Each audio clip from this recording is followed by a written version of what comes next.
In this video, we would be learning about 10 rules on verbs. तो इस video के अंदर हम 10 रूल्स वर्ब्स के पढ़ेंगे.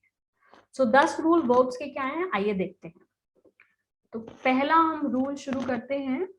Rule number one. Rule number one says a past tense in the main clause.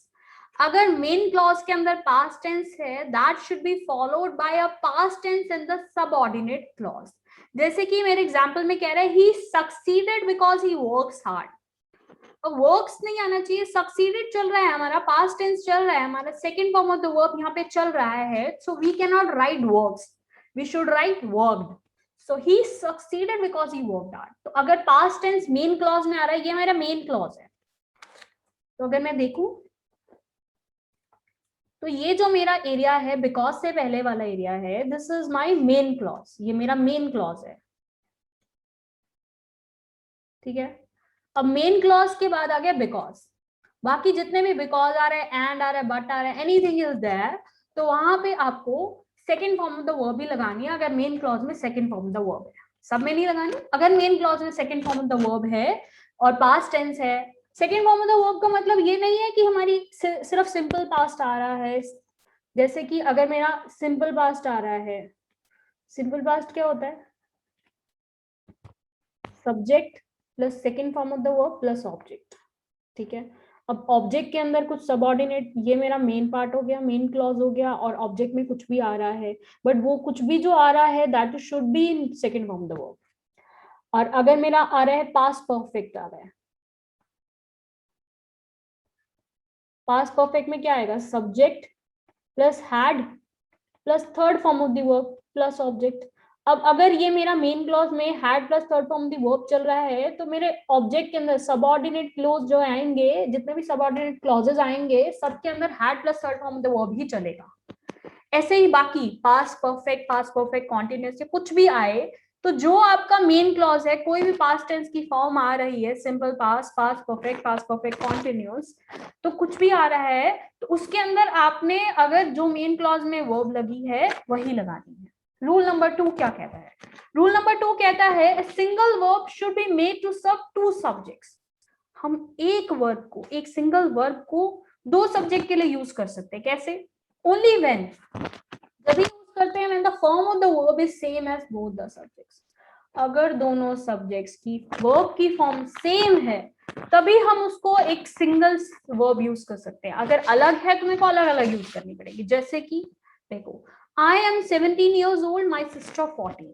अब इसके अंदर आई के साथ तो एम लगता है, और माई सिस्टर के साथ तो इज लगना चाहिए. तो दोनों के साथ एम सेटिस्फाई नहीं हो रहा. अगर ये सेटिस्फाई हो जाता, अगर दोनों के साथ यहाँ पे अगर लिखा होता कुछ शी या ही लिखा होता या इट लिखा होता, तो यहाँ पे तो मैं लिख सकती थी he is 17 years old and his sister is 14. तो यहाँ पे तो काम हो जाता. बट अगर यहाँ पे अब आई आ गया, तो इसकी वर्ब जो है वो अलग हो गई, वर्ब चेंज हो गई, वर्ब आई हो गई. तो यहाँ पे I am 17 years old, my sister is 14. यहाँ पे अगर वर्ब चेंज हो गई तो मुझे वर्ब लिखनी पड़ेगी. This is my rule number 2. So what is my rule number 3? Rule number 3 says when there are two subjects in a sentence. एक ही सेंटेंस के अंदर अगर मेरे पास दो सब्जेक्ट्स हैं, एक सेंटेंस में मैंने दो सब्जेक्ट्स डाल दिए and they are not in the same number, अब वो दोनों सब्जेक्ट एक ही नंबर में भी नहीं है, then you must have to use auxiliaries. So आपको ऑक्सिलरीज यूज करनी पड़ेगी फॉर बोथ ऑफ देम. वो कह रहा है कि अगर मेरे पास दो सब्जेक्ट्स हैं और उन सब्जेक्ट्स को एक ही सेंटेंस में मैंने यूज करा है, लेकिन वो दोनों सब्जेक्ट सेम नंबर के नहीं आए, यानी कि एक सिंगुलर सब्जेक्ट है, एक प्लूरल सब्जेक्ट है. ये हमने बात करी थी ना पिछली वीडियो में. एक सिंगुलर है, एक प्लूरल है, एक सिंगुलर है और एक मेरा प्लूरल है. दो सब्जेक्ट्स आ गए एक साथ, तो दोनों सब्जेक्ट की अलग अलग वर्ब लगानी पड़ेगी मेरे को. तो उसके लिए मेरे को ऑक्सिलरीज यूज करना पड़ेगा. अगर सिंगुलर आ रहा है तो उसके अंदर मैं इज और एम यूज कर सकती हूँ, और अगर मेरा प्लूरल आ रहा है तो उसके साथ आर लगेगा ना, तो मेरे को उसके लिए अलग अलग वर्ब यूज करनी पड़ेगी. जैसे कि मेरा एग्जाम्पल देखो, 3 killed and 1 were injured.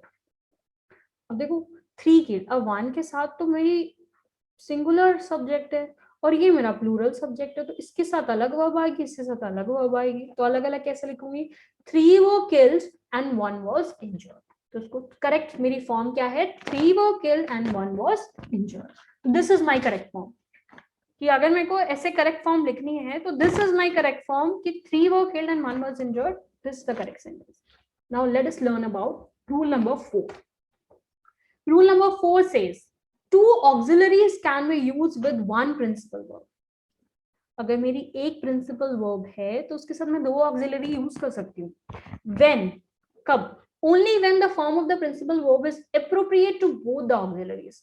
अगर वो प्रिंसिपल वर्ब दोनों ऑक्सिलरीज के साथ में मैच करती है तभी मैं उसके साथ यूज कर सकती हूँ, नहीं तो मैं नहीं यूज कर सकती। कैसे, ही नेवर हैज, देखो हमारा सेंटेंस कह रहा है he never has,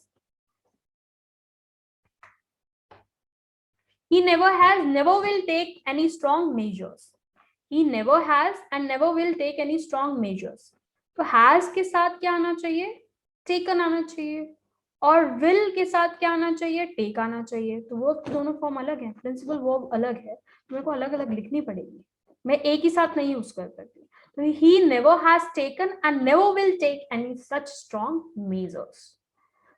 so he never has taken and never will take any such strong measures। ठीक है, so this is my correct sentence। तो नीचे वाला मेरा क्या है, ये करेक्ट सेंटेंस, कोई अलग अलग है, क्योंकि अगर वर्ब आ रही है, अगर प्रिंसिपल वर्ब अलग है और वो ऑक्सिलरी के साथ मैच नहीं कर रही है तो मैं इसको यूज नहीं कर सकती। चलो रूल नंबर 5 के बारे में पढ़ते हैं। When there is only one auxiliary to two principal verbs, 2 principal verbs हैं, ऑक्सिलरी मेरी एक है, ठीक है, तो it should be correctly associated with both. तो दोनों के साथ करेक्ट करनी चाहिए। अब आपने पीछे देखा था ऑक्सिलरी क्या होती है, सभी बच्चों को कंफ्यूजन हो रही हो कि ऑक्सिलरी होती क्या है। देखो ये लिखी है मैंने, ऑक्सिलरीज, ये जितनी भी बीइंग वाली है ना, is, am, are, was, were, has, have, ये सारी मेरी ऑक्सिलरीज हैं, ठीक है। तो वो क्या कह रहा है, रूल नंबर 5 कह रहा है when there is only one auxiliary to two principal verb, 2 principal verbs की अगर मेरी एक ही ऑक्सिलरी है तो it should be correctly associated both. लेकिन उसको दोनों के साथ में उसको एसोसिएट करना पड़ेगा। जैसे कि देखो, 2 स्टूडेंट्स हैव पास्ड 1 फेल्ड, उसको ये करेक्ट नहीं है क्योंकि हैव 10 स्टूडेंट्स हैव पास्ड, अब जो 10 है वो एक प्लूरल है, उसके साथ हैव लगना चाहिए, लेकिन 1 के साथ क्या लगना चाहिए, सिंगुलर, तो उसकी ऑक्सिलरी क्या होनी चाहिए, हैज होनी चाहिए, उसके साथ एसोसिएट करना पड़ेगा, ठीक है। 10 students have passed and 1 has failed, so this is correct. Second ये जो है हमारा, ये करेक्ट है। आगे बढ़ते हैं, rule number 6, a past tense in the main clause may be followed by a present tense.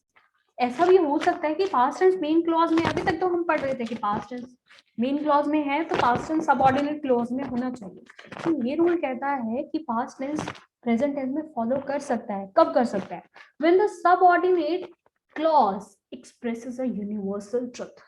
तो अगर मेरा यूनिवर्सल ट्रुथ आ रहा है, अगर मेरा यूनिवर्सल ट्रुथ की बात हो रही है तो मैं टेंस चेंज नहीं करूंगी। सो मेरा एक यूनिवर्सल ट्रुथ क्या है, अर्थ moves round the sun। अब टीचर सेड, देखो ये जैसे मेरा एग्जाम्पल देखो, एग्जाम्पल कह रहा है our teacher said that the earth moved around the sun. अब आपने बोला कि मैम ने तो बताया था कि इसके अंदर पास्ट अगर मेन क्लॉज में आ रहा है तो सबऑर्डिनेट में भी पास्ट लगना चाहिए, ये तो, लेकिन यहाँ पे हमारा जो अर्थ मूव्स अराउंड द सन है, दिस इज यूनिवर्सल क्लॉज, तो यहाँ पे मैं टेंस चेंज नहीं कर सकती। तो यूनिवर्सल क्लॉज में, क्योंकि ये जो चीज है ये हमेशा के लिए है, ये चलती ही आ रही है, इसके अंदर हमारा टेंस चेंज नहीं होगा। तो इसका करेक्ट सेंटेंस क्या होगा, the teacher said that earth moves around the sun, ठीक है। अब मेरा रूल नंबर 7 आता है, when the subordinate clause comes after lest. अगर मेरा सबऑर्डिनेट क्लॉज आ गया लेस्ट के बाद, लेस्ट के बाद अगर मेरा सबऑर्डिनेट क्लॉज आ रहा है तो मुझे क्या करना है, and the auxiliary verb should must be use. अगर लेस्ट आ रहा है तो शुड यूज करेंगे, whatever the tense of the verb in the main clause. अब मेन क्लॉज में मेरा कुछ भी टेंस हो जाए, कुछ भी, anything in the main clause, लेकिन अगर मेरे पास वर्ड आ गया लेस्ट, तो मेरे को उसके बाद शुड ही यूज करना है। देखो कैसे, we start early lest we shall miss the train. So this example is wrong. कैसे? This is not correct. Correct sense is we start early lest we should miss the train. So lest के बाद मैंने बात करी कि subordinate clause में सब लेस्ट के बाद जो भी सबऑर्डिनेट क्लॉज आएगा उसके साथ क्या लगेगा? शुड लगेगा। We should miss the train. So this is correct. Okay, so this should is correct. Next, rule number, this was rule number 7, so this should be rule number 8. Sorry, no, rule number 7 is done. Now this is rule number 8. An adverb or adverbial phrase should not be placed between to and verbal part of the infinitive. This is a split infinitive. वो कह रहे adverb, verb से पहले जो लगती है उसको कहते हैं adverb. ठीक है, एडवर्ब या एडवर्बियल फ्रेज को हम यूज नहीं कर सकते between two and the verbal part. अगर टू आ गया और वर्ब का पार्ट आ गया, इंफिनिटिव का वर्ब आ गया, मैंने कहा था to plus first form of the verb अगर आ रहा है तो ये मेरा इंफिनिटिव है। ठीक है, तो वो कह रहे हैं इन दोनों के बीच के अंदर हम एडवर्बियल फ्रेज नहीं लगा सकते। एडवर्ब या एडवर्बियल फ्रेज नहीं लगा सकते, we can not use it. ठीक है, तो मेरा एग्जाम्पल क्या कह रहा है? I hope to immediately reply to your letter. तो अब टू के बीच में मैंने घुसा दिया टू इमीडिएटली, नहीं घुसा सकती। We can, this sentence is wrong. So what is your right sentence? I hope to reply immediately to your. To के साथ तो अब लगाओ भाई, आगे इमीडिएटली, आगे सबऑर्डिनेट क्लॉज कुछ भी लगा दो। ठीक है, आगे आप सेंटेंस को कंप्लीट कर दो, बट जो टू और वर्ब की first form of the verb आ रही है, इंफिनिटिव जो मेरा लग रहा है, उसको मैं नहीं छेड़ सकती। Okay, this is my rule number 8. So what is my rule number 9? The infinitive should be in the present tense. तो पहले भी हमने बात करी थी, जो इंफिनिटिव होता है वो क्या है? To plus first form of the verb. तो ये बात तो बिल्कुल सही है, should be in the present tense. But एक इसने कंडीशन लगा दी, अनलेस, वो जब तक प्रेजेंट टेंस में होगा, जब तक normal, unless it represents an action prior to the governing verb. यानी कि वर्ब से पहले, प्रायर का मतलब होता है पहले, तो वर्ब से पहले जो वर्ब जिसके बारे में बात हो रही है उससे पहले कोई एक्शन हो गया तो हम प्रेजेंट टेंस में यूज नहीं करेंगे इंफिनिटिव को। Otherwise we should use the infinitive in the present tense. चलिए इसका एक एग्जांपल देखते हैं। I should have liked to have gone there. अब to के साथ have gone यानी कि the verb लग रही है gone, और उसके साथ आ रहा है have. तो has, have plus third form of the verb is the present perfect tense, right?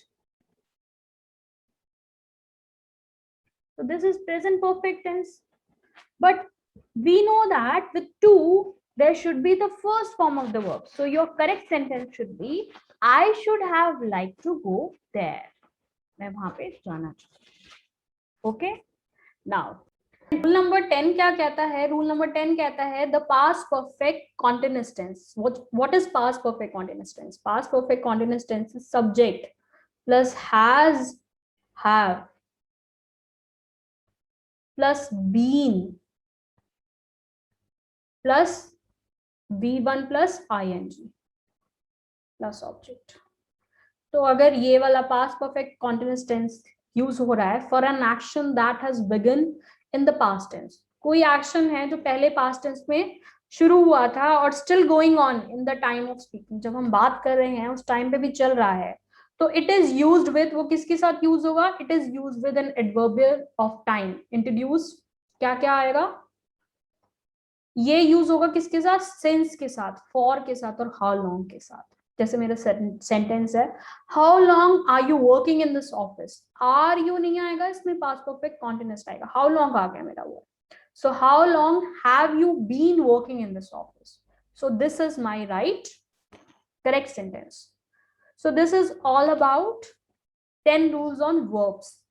I hope you understood all these concepts. और पहली भी दो आपको कॉन्सेप्ट बहुत अच्छे से समझ में आएंगे। past participle and subject verb agreement. So this is our online course structure which you can join, and this is the structure of the course. We have basic grammar. First, we will explain each and every concept of the grammar. One word substitution you will learn. You will learn about idioms and phrases. And we have practice worksheet after each class. Regular test would be there so that we will see your improvement in the classes. And also, we will be building your vocabulary on each and every, on most of the words, and we will provide worksheet on vocabulary also. So thank you all. Bye.